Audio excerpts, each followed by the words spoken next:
खेब जोंनि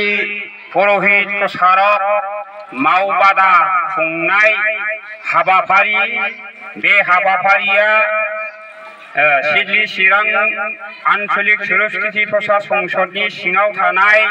गुरुबासा प्राइमारिनि बेन्दोङाव नैबे इस्लाखाता गामिनि जग्गालयाव खुंजानाय जे दिनैनि बे हाबाफारिनि जे आयदाफोरखौ लानानै आफादखौ सालायनाय जोंनिनो मान होनो गोनां जोंनि सिडली चिरां आन्चलिक सुरक्षिति प्रसार संसदनि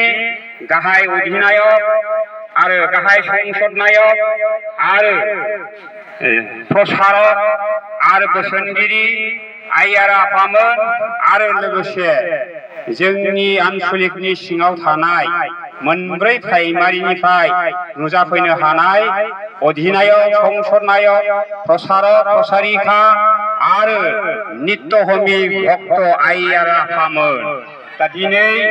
जोंनि बे सिडली चिरां सुरक्षिति प्रसार संसदनि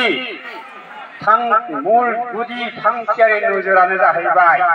जोंनि बे सत्य सनातन ब्रह्म धर्मखौ जों बोरैहाय स्र' खालामलांनो हागोन आरो जोंनि बे सत्य धर्मनि प्रसारक आरो प्रसारिकाफोरखौ जों खौसेयै बे जोंनि सत्य सनातन ब्रह्म धर्मनि 6-7खान शास्त्र बिजाबनि गेजेरजों जों बोरै जोंनि बे धर्मखौ स्र'यै गेबेङै सामाजिक बिथिङै धर्माथिक बिथिङै बेबहारिक बिथिङै जों बोरै स्र' सोलिलांनो हागोन नैबेखौ नोजोर लानानै जोंनि नैबे प्रसारक मावबादाखौ जोङो लानाय जादों। बेखायनो आइमोन आफामोन जों बे प्रसारक मावबादायाव जों बिसेसकै जों गोसो होनानै खोनासंनांगौ आरो खोनासंनानै दा जे जोंहा आफामोनहा प्रसारकफ्रा जेरैबायदि बुंलांदों सामाजिक बिथिङै समाजनि बिथिङै आरो बेबहारिक धर्माथिनि बिथिङै बे बुंनाय रावफोरखौ व्यक्तिगत गोसोजों आरो खोमाजों खोनासंनानै गावबागाव न'खराव गावबागाव गामि समाजाव बे शास्त्रनि बिधि बिधानजों सोलिहैनो नाजादों आइमोन आफामोन। जों सिगाङाव जेरैबायदि बिजाबाव गैयै नेम निथिजों गुलाय गुजायजों सोलिबोबाय दा बे नेम निथिफोरखौ जोङो एंगारनानै नैबे जोंनि परमहंस शिव नारायण स्वामी आफानि जोंनो होलांनाय 6खान शास्त्र बे शास्त्रनि आलम लानानै जों गासैबो नेम निथिफोरखौ सोलिलांनो नाजादों। जों गोदान लिरनाय नङा जोंनि आखाइजों लिरनाय नङा आइमोन आफामोननि बे माबा शास्त्र बिजाबा बेयो जाबाय गोदो गोदाय समनिफ्राय जायखौ जों बेद शास्त्र होनदों बेद उपनिषद पुराण गासैबो शास्त्रफोरनिफ्राय परमहंस शिव नारायण स्वामी आफाया गथि लिरख'नानै बे बिजाबावनो सोनानै गालांजोबखानाय। बेखायनो बे शास्त्रनि दारैनो दिनै बे आफामोननि सोंनाय बे कुइसनखौ दिनै एन्सार होजोब्बाय बे शास्त्रनि गेजेरजों जों व्यक्तिगत शास्त्रनि खुगानि रावजों जों फिननाय होआखै। बेखायनो आइमोन आफामोन बे शास्त्रफोरखौ मोजां फराय मोजां नाय होमब्लाना जोङो गासैबो जोंनि सामाजिक बिथिङै धर्म बिथिङै आरो बेबहारिक बिथिङै जोंनि आन्दायनायफ्रा जोबलांगोन आरो आइमोन आफामोन। दा फैदो आं बेखौनो बुंलांनो लुबैदों माखासे आं बेखौनो बुंलांगोन जोंनि सत्य धर्म ब्रह्म धर्म सत्य सनातना एकमात्र जोंनि प्रसारकफोरनि सायाव थांनानै थानाय गुवार गुसेब अरनाय सेबनाया बे प्रसारक हान्जाफोरनि सायाव आइमोन आफामोन प्रसारक प्रसारिकाफोरनि सायाव। बेखायनो बिसेसकै जों प्रसारकफ्रा मोजां जानांगोन सैथोजों आगान सुरनांगोन शास्त्र न्याय शास्त्रजों लोब्बा थानानै जोङो धर्मखौ सालायनांगोन। मानो होननानै बुङोब्ला जाय धर्मआव जाय समाजाव नैबे शास्त्र धर्म शास्त्र गैया बे धर्मआ बे हान्जाया खाना होननानै बुंदों बेखायनो मोनफ्रोमबो धर्म हान्जाफ्रा गावबा गाव शास्त्र बिजाब दङ जेरैहाय ख्रिस्टानफ्रा बाइबेल शास्त्र दं मुस्लिमफ्रा कुरान शास्त्र दं जोंनि हिन्दु धर्मआव हिन्दुफ्रा बेद शास्त्र दङ थिग बेबायदिनो जोंबो बेदनि जे राव बेदनि जे बोसोन बे बोसोन मथे जों सोलिनांगोन आइमोन आफामोन नङाबा जोंनि बे सत्य धर्म बा ब्रह्म धर्म पालन खालामनायनि ओंथिया बेसेन गैयै जागोन आरो मा बेखायनो आं बेखौनो बुंनो सानदों आइमोन आफामोन बिसेसकै जोङो बे सत्य धर्मखौ गेबेङै गुवारै फोसावनांगौबा बा हमथानानै लाखिनांगौबा एकमात्र प्रसारक बा पुरहितनि सायाव बांसिन दायित्व मानो होननानै बुङोब्ला प्रसारकआ सासे समाज दैदेनगिरिनि मोनसे दैदेनगिरि सासे इन्जिन बा दाजेम बे प्रसारकनि दारैसो धर्मआ फसंथान जायो धर्म सत्य धर्मआ गायसन जायो बे प्रसारक बा पुरहितआ जुदि सत्य धर्मनि सोमोन्दै जेबो मिथियाबालानो गावनो गावनि गुरु जानानै जुदि प्रसार खालामोब्ला बे धर्मआ गुबुंले जागोन आरो मान मर्यादा गैयै जागोन आरो मा बेखायनो आइमोन आफामोन नै बेवहाय लिरनाय दङ जों प्रसारक बा प्रसारिका बा पुरहितफ्रा जों मा रोखोमै जानांगौ बेवहायनो रोखा रोखा लिरनानै होबाय आरो नैबे लिरनाय बिजाबखौ माबाखौ जोङो बेखौ बिजाब आखारै जों बहनगोन जाहाथे बयनिबो न'खराव बयनिबो आखायाव जाहाथे गोग्लैयो हायो फरायो नैबेखौ सुबिदाखौ जोङो खालामनाय जासिगोन आरो आइमोन आफामोन दा बेवहाय बुंदों नै फोसावगिरि एबा पुरहितनि गुन आरो नोजोर जोंनि नोजोरा मा जानांगोन जोंनि गुनफ्रा मा जानांगोन प्रसार पुरहितफ्रा नैबेखौ खोनासं आइमोन आफामोन बेवहाय बुंदों नै 1 नम्बरावनो जग्याहुतिनि पुरहित एबा धोरोम फोसावगिरिया सुबुं समाजनि सासे बरायजाग्रा नंगौना नङा बिलाय सुबुं समाजनि सासे बरायजाथाव मानिजाथाव सिबिजाथाव जानांगोन आरो हर ब्रह्मखौ मोजां मोनग्रा फोथायग्रा आध्यात्मिक गियान गोनां सुबुं जानांगोन प्रसारकनि गुना बे बेनिफ्राय होनबावदो फोसावगिरिया सुबुं सोदोमस्रिनि गुदि बिहोमगिरि नंगौना नङा बे प्रसारकनि दारैनो गासैबो सुबुं सोदोमस्रिया बेनि थाखाय बे बिहोमगिरि रैखागिरि हमथागिरि जानांगोन बे आरो बेनो फोसावगिरिया आखुथाय गोनां बेबहारिक आरो फार्माटिक हाबा मोननैखौबो सें सें मावसुला जानांगोन बेबहारिकनिबो फार्माटिकजोंबो बियो मोजाङै गेबेङै मावग्रा जानांगोन आरो मा बियो ओमफ्राय 5 नम्बराव बुंदों फोसावगिरिया सैथो थार आरो बान बुंथायगिरि समान नोजोर होगिरि जानांगोन बे बेनिफ्राय फोसावगिरिया धोरोम आरो गोग्गो राफोद समाजनि नेम निथिनि फोरोंगिरि फोलायगिरि बोसोनगिरि आरो बिजिरगिरि बेखायनो होनबायना प्रसारक पुरहितआ सासे दाजेम बा इन्जिन बायदि होननानै बुंबायना बे इन्जिना मोजांबासो दाबाफ्रा मोजाङै थांनो हायो नंगौना नङा इन्जिना जुदि थिग नङाब्ला बे दाबायाबो ससेयावनो बेलथाय बेलसि जाहैगोन बे आरो मा बेखायनो प्रसारक पुरहितफ्रा बै इन्जिन बायदि आरो मा बे इन्जिन बायदि प्रसारक पुरहितआ बेखायनो बुंदों फोसावगिरिया अनसुला माहि नोरोम इयुन नोजोरगिरि आरो दिथागिरि नै बेखौ बुंदों फोसावगिरिया असित फोथाय खेबस' हिंसा हिंसि आरो दाङाबाजिनिफ्राय गोजानाव थानांगोन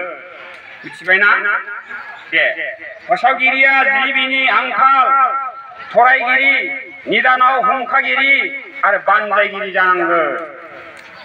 फोसावगिरिनि थानाय जानाय लोंनाय गाननाय जोमनायफ्रा सिखोन साखोन सादा सिदा सि गुफुर जानांगोन आफाया बुंदों हनै गोमो गाननांगौ होनदोंमोन नाथाय नै जोंखौ गुफुरसो गाननो थिनदों सासुनिसो बे रावा जों गोसो जानानै गानाखै बेखौ जोंखौ थिनदों बे आरो सादा सिदा गुफुर जानांगोन फोसावगिरिहा देहा आरो गोसो आजार गैयै थाजिम गोग्गो जानाया गाहाम जानाय लोंनायखौ मा बुंदों जोंथ' बुंदों ब्रह्मफ्रा दा हनै माबा निरामिस जाजोबनांगौ माबा जाजोबनांगौ जानो मोनो लोंनो मोना होननानै बुंदों नाथाय जोंखौ थोनगासिनो शास्त्रआ बेखौसो बुंदों नै ओमफ्राय आजार गैयै थाजिम गोग्गो जानाया गाहाम दोनै फोसावगिरिया फेग्रा बेसाद आरो मुवा जुवा बायदि गेना हुदानिफ्राय गोजानाव थाग्रा जानांगौ दा जों फोसावगिरि जानानै पुर'हित जानानै जुदि फेग्रा लोंनानै जुवा फाग्ला जानानै तास गेलेग्रा जायोब्ला बोरै समाज दैदेनगिरि जानो बोरै जों समाजनि इन्जिन जानो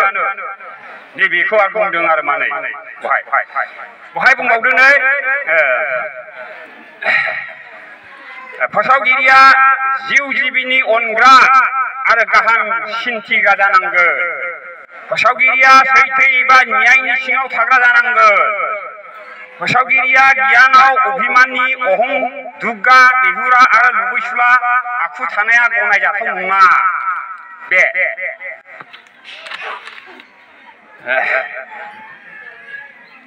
फोसावगिरिया सैथो एबा न्यायनि सिङाव थाग्रा जानांगोन बे जाबाय फोसावगिरिया धोरोम खोरोम मानिनाय मावनायाव थालिबालि राव फाव आखल दाउलफ्रा थालायबोर नालायबोर आरो साननाय हनायफ्रा दैस्रां दैला जानाया गाहाम नङा बेनिफ्राय होनबावदों फोसावगिरिहा मोनसेल' एबा सासेल' सैथो ओंकार धर्म पुरुष आबुं परब्रह्म ज्योति स्वरूपनि सायाव आबुं गियान आरो गोथार फोथायनाय थानांगोन फोसावगिरिया परमात्मा मावनो होनाय अर्थात इसोर मावनो होनाय बिथोन जे आयगा फार्माथिकनि मोनद' आयगा इसोर सिबिनाय हाबाफारियाव मोनद' आयगा दं बे मोनद' आयदा